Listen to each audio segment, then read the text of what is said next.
only a week ago, I had an 8-hour, 50-minute day on my phone. A week ago, I spent 8 hours and 50 minutes on my phone. Almost 6 hours of that was YouTube.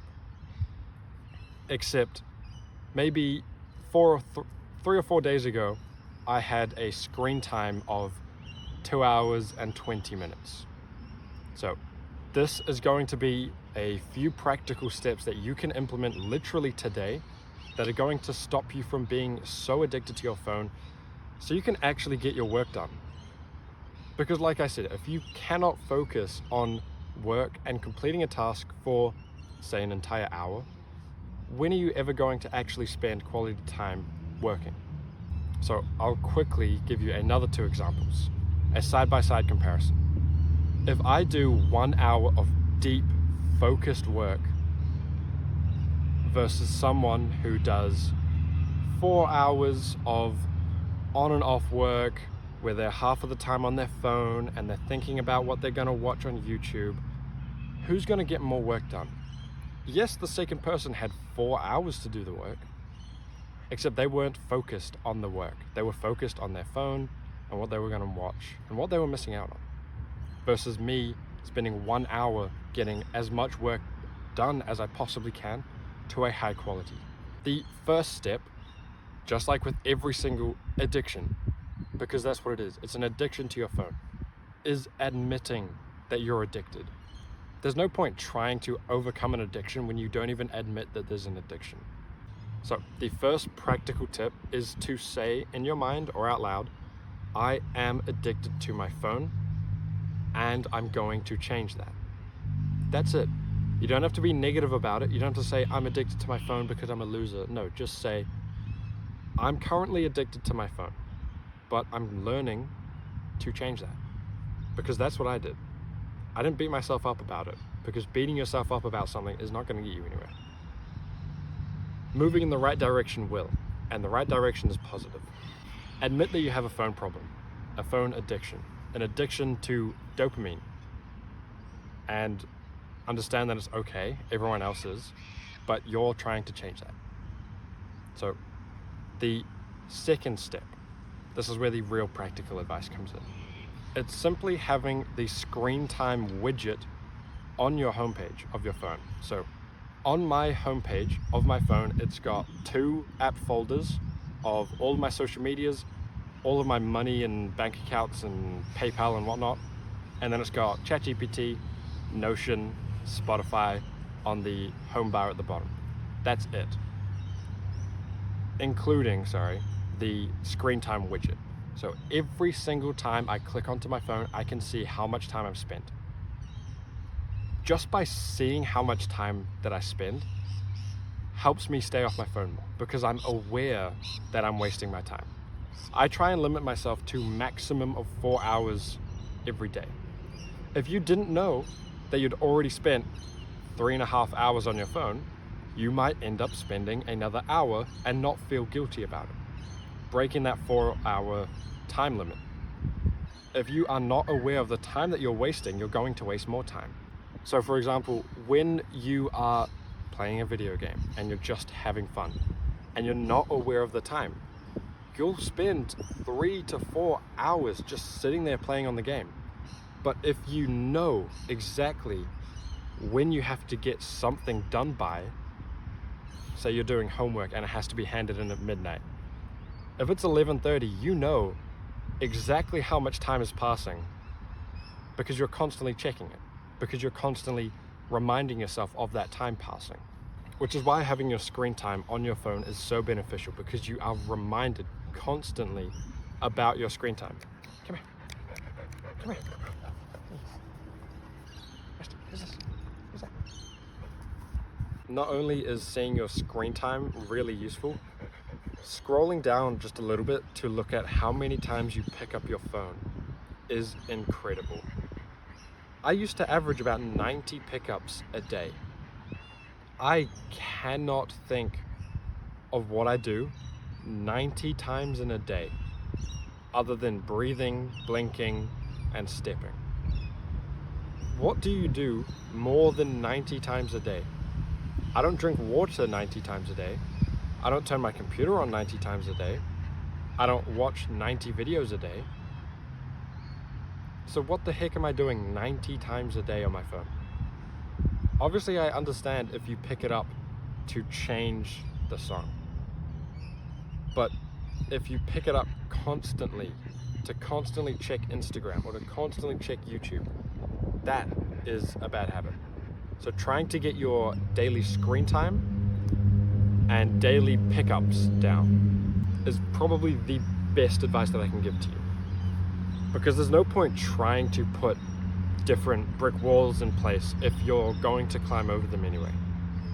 So instead of putting up brick walls, which you're going to climb over anyway, let's reduce the pile of gold in the middle, making it less desirable to get to that gold, meaning when you put up the walls, you're not really going to try.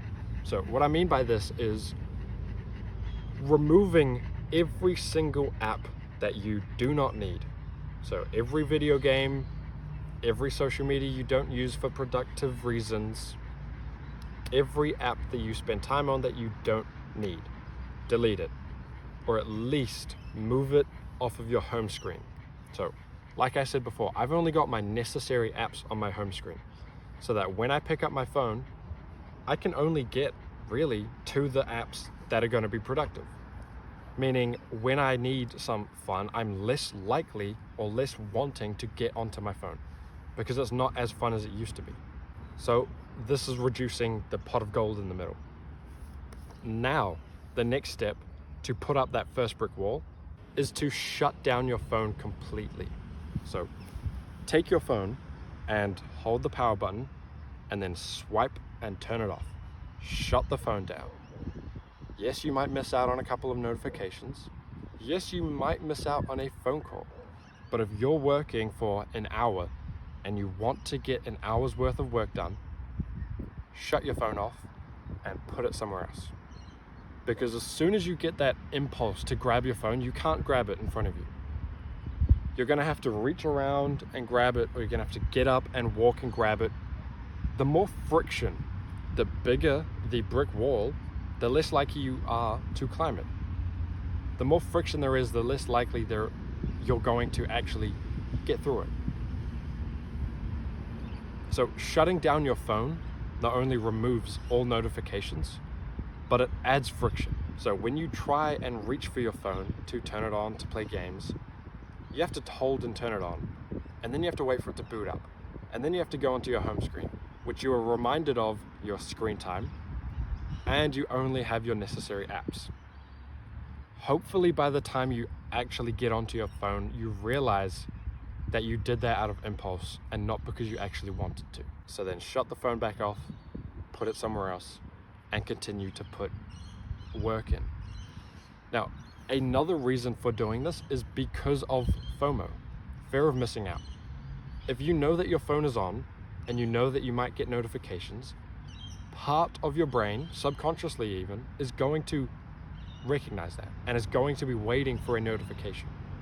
So just by turning the phone off completely removes that processing power from your brain.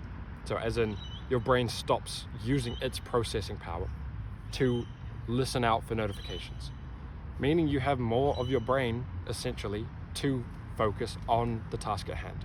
These tips are not sexy. They are real, and they are what I did to go from 8 hours to 2 hours a day. And listen, before we get into the third and final step, I just wanted to say thank you for watching this video. Genuinely, thank you for actually spending the time to learn what I have to say. So please, if you have enjoyed this video and it has helped you out, please consider subscribing.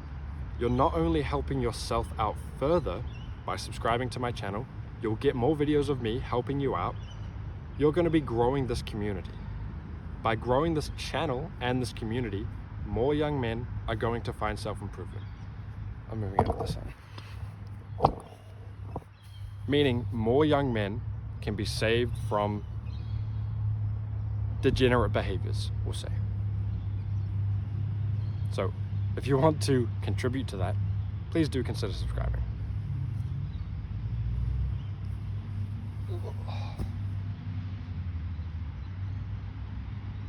The third and final piece of advice is, I'll tell you it in a story so that you actually understand it way better. When I go to work, and I go to work at McDonald's, I don't really care if I do good quality work,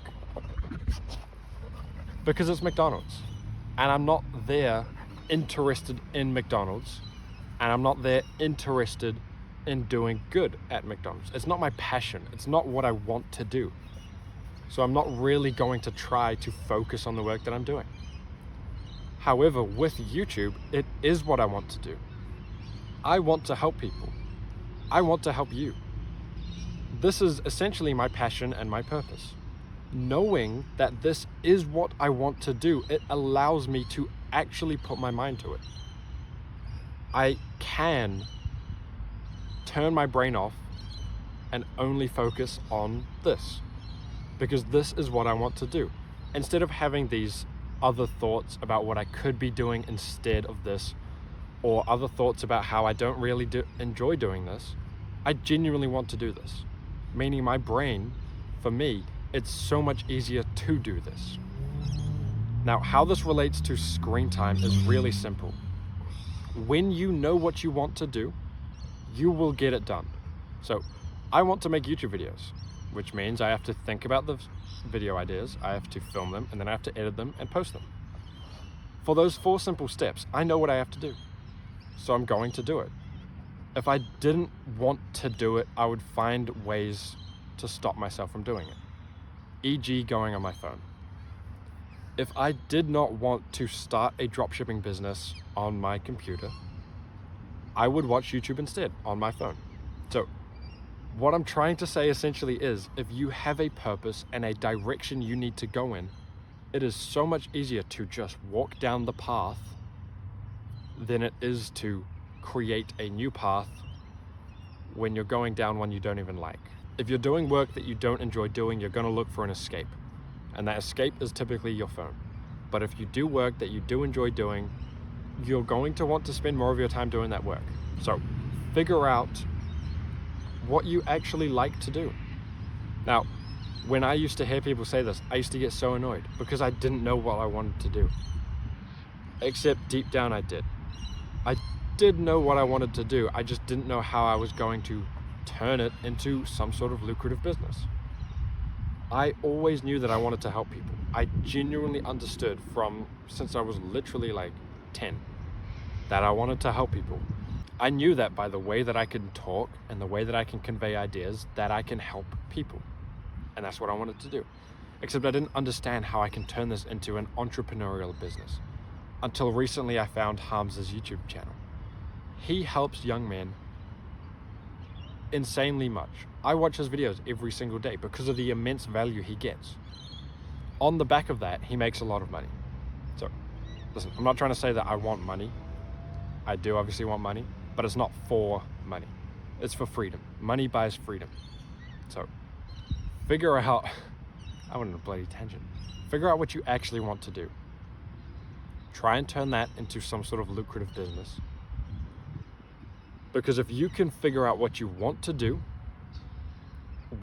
if it gets you paid, if it benefits the world, and I think there's one more thing, those 4 topics is, I believe it's called ikigai, something like that. It's a Japanese word that essentially symbolizes the, not duality because there's 4 things, not 2, but the mesh of 4 different topics. And that is what you want to do with your life.